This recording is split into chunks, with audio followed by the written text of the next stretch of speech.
by cicadas, by humidity.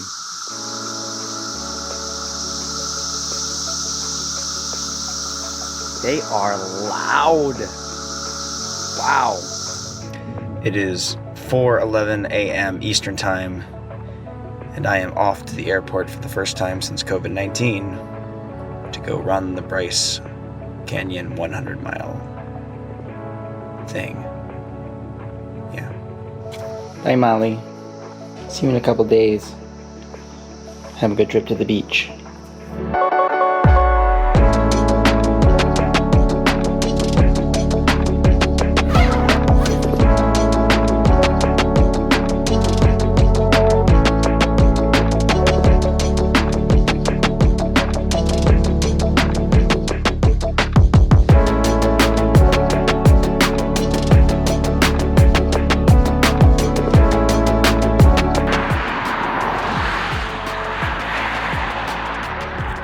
I just want to point out that I am from Rockville, Maryland.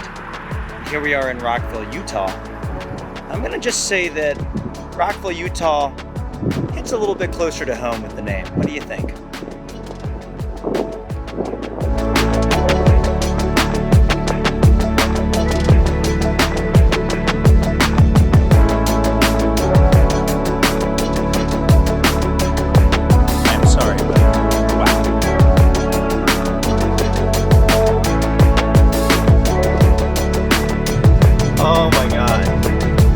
Get to run up in here. I'm scared.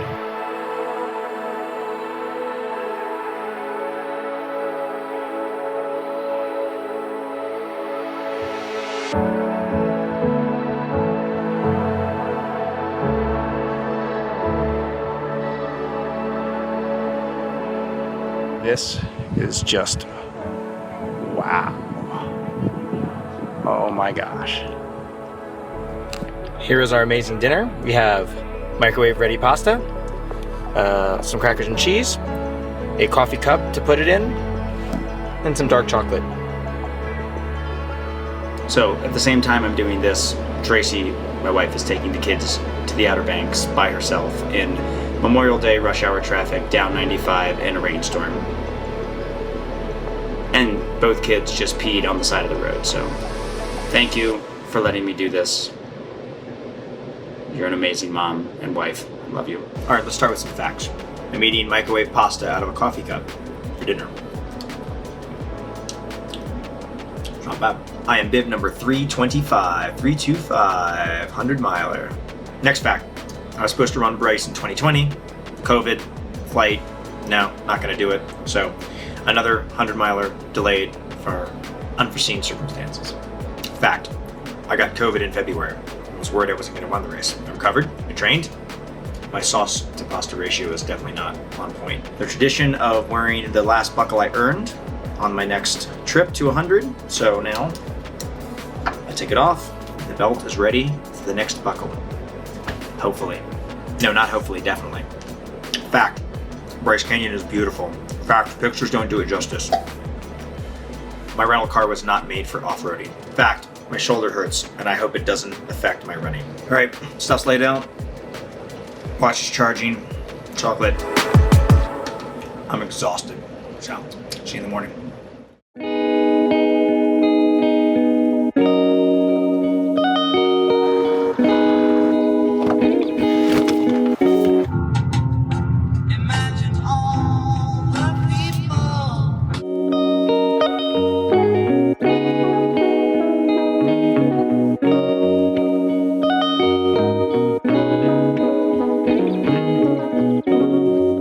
Give you a little countdown. You're going to help me out. We're going to bring this energy because we need it. And we're going to keep that energy all for the next 36 hours through the highs and the lows. You guys are out there together. Take good care of each other. Take good care of yourself. Let's do this. 5, 4, 3, 2, 1. This Bryce Canyon 100-mile event is underway. I love the energy, guys. Get out there.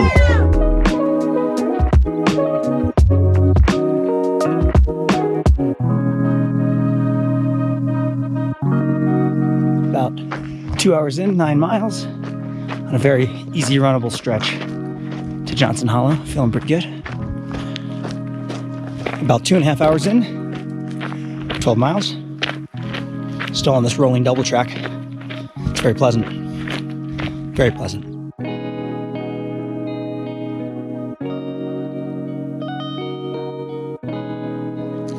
All right, just went through the East Fork Aid, somewhere near 14 miles. It's nice to see people. It's a little party there. But feeling good out in the wide open here. Just about ready to hit the super awesome section. It's still cool, it's still very cool. Probably could use my gloves still, but oh well.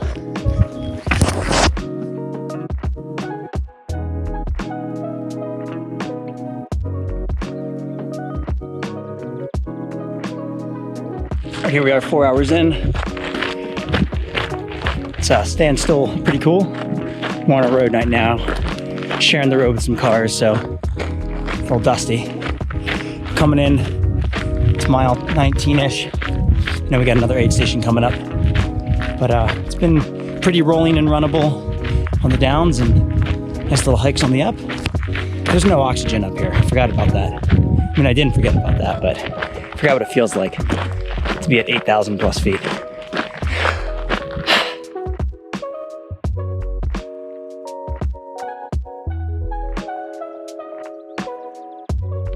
All right, we just got out of the Coyote Hollow Aid. We came up about a mile of the dusty road. Probably my least favorite part of the course, I'm gonna say. But now we're on the awesome Coyote Trail. And this place is pretty magical. Dr. Photobomb, yeah. Oh, it's all good. It's a lot up and down. It's super great back here. And the hoodoos are coming. The hoodoos are coming. 21 miles.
About 6.5 hours in. Heat of the day. The hill that will never end. Never. Mile 37. Just out of Proctor Canyon a couple miles ago. Yeah, it's turning into the ups and the downs of elevation. So, poles. Gonna do Blue Fly at 45, get some caffeine. It's not quite 50, but we'll see. Got a shirt change, some of that fun stuff.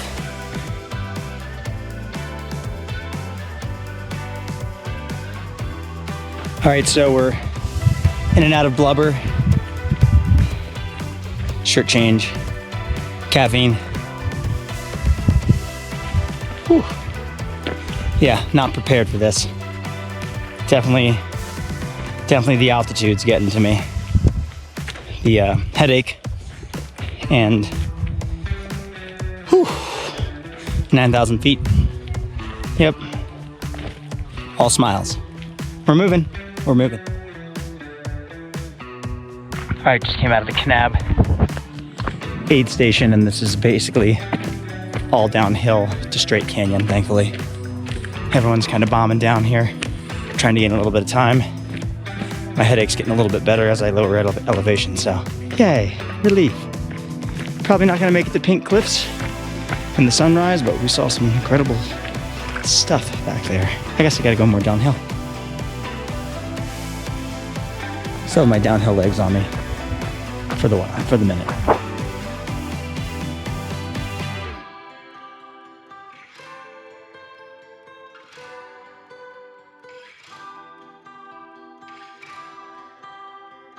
Well, it's a long day and night, and now it's 9:20 the next day. I'm still 6 or 7 miles, probably 7 miles from the finish. Everything is just taking so long. 29 and a half hours in. I'm just toast. Walking downhill hurts, walking uphill hurts. I still have a smile on my face. It's gonna go a long time. It's gonna be an afternoon finish. That's for sure. But that's what I signed up for. And I'm gonna finish.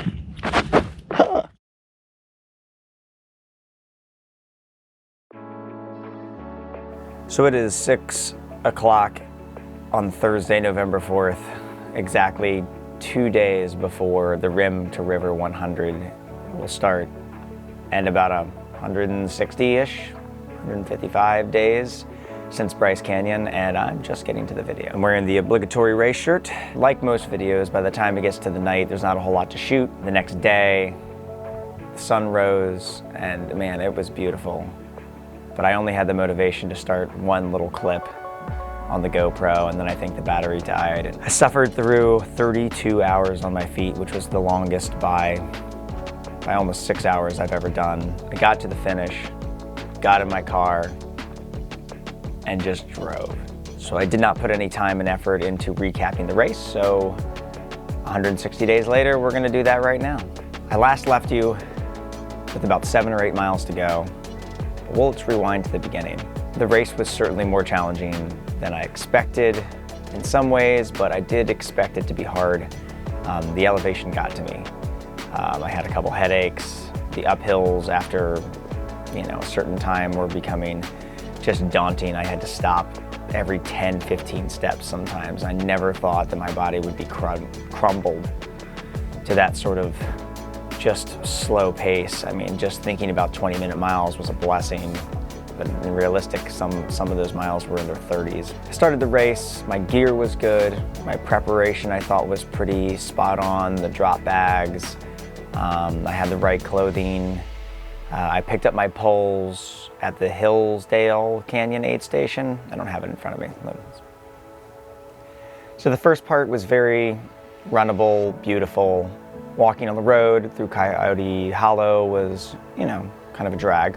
But once you get on that trail, it was pretty amazing. It reminds me of all the Utah hiking I've done and Moab Arches, Bryce, all those other things. It was pretty awesome all the way through Thunder Mountain. That was an incredible section for sure. And I know they advertise that, and all the shorter distances go through that as sort of the highlight. Pretty amazing, not gonna lie. But then I got to Hillsdale, picked up my poles, and I think a lot of people wish they had done that as well. But I'll tell you what, that climb from Hillsdale all the way through Proctor and all the way to Blubber was relentless. In the end, that was a serious 15 miles. That was an unexpected 15 miles. There wasn't a whole lot of downhill. There was just a lot of rolling, rugged terrain, which I'm very, very used to. But as the altitude increased, my will was getting crushed a little bit. And I considered things at mile 40 that I've never considered before. Mile 40 is always sort of like the down in the dumps mile anyway, because you're not halfway, but you're 40 miles in. It's one of those kind of like 35 to 45 are kind of garbage miles anyway for me mentally, but I didn't miss the water stop like some people had done before. But I got to Blubber and I kind of reorganized, hit the restroom, did everything in my drop bag, changed some clothes, dropped some things, and from there, the views on the rim were incredible. I mean, this might as well have been as good as the national park, just rolling in and out. And there was a lot of up and down there, hitting the road a little bit, the Jeep road, and then back into the trails. And that section was beautiful. I took a few pictures there and just kind of took my time to take in the views because, what else are you gonna do? Getting on there by foot is pretty incredible. Going through Kanab Creek was great. All those views with the rim were awesome. And then bombing down the hill. So I come into Straight Canyon aid station, and that was a party. A lot of people were seeing their crew there, obviously. It had been off the rim. It had been a long time since people had seen anyone. But once again, I prepared for the night. I was ready to go. And I was feeling pretty good at this point. I think as the darkness had settled, the heat was really getting to me, but I definitely felt better with the altitude, even though we were climbing back up to 10,000 feet almost. But I kind of put the hammer down and just hiked all the way to the top of Pink Cliffs. And at the top there was a couple flags that I didn't really know where they were going, and all of a sudden I kind of saw myself right near the edge, kind of staring off into pitch blackness. Not saying that there was bad course marking necessarily, but I would watch myself as I was getting up there. I never saw it in the daylight, but I assume the edge to nowhere was pretty close by. Anyway, so I got some water at that big water tub, and getting through to Crawford Pass and, you know, getting back up to the top of Pink Cliffs felt like a great relief, because it was one of those, okay, well, I'm definitely more than halfway. I passed the turnaround, and now I'm to the top of Pink Cliffs, which is the highest point, or, you know, a high point, and then I'm on my way back down. So, you know, at least everything is still, you know, the wheels haven't come off yet, and I feel like I've got some good mileage downhill where I can hopefully cruise a little bit. I don't think I would call it cruising, but I made my way into Straight Canyon, and, you know, because of the carnage, you know, people were in the heat tent. It was definitely getting colder, and luckily I had prepped my drop bags perfectly. That was one thing that I felt very proud of, with all the preparation and reading the race reports and the course description, and just kind of, you know, surveying the people. Had all of my cold gear stuff. I had my gloves and hat and pants, and so I got all that on and made my way back up to Kanab, and that was cold and long, for sure.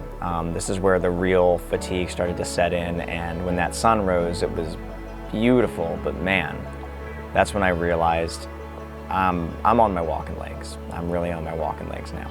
So on the rim, there's a lot of back and forth, not running hardly anything, even some of the light downhills that would be runnable. It was very tough, but, you know, felt in pretty decent spirits. The sun was warm, the views were great, and I got into blubber and did a full gear change, dropped all that cold gear, you know, kind of rejuvenated as best I could, had some bacon, all the fun things, and thought, yeah, you know what?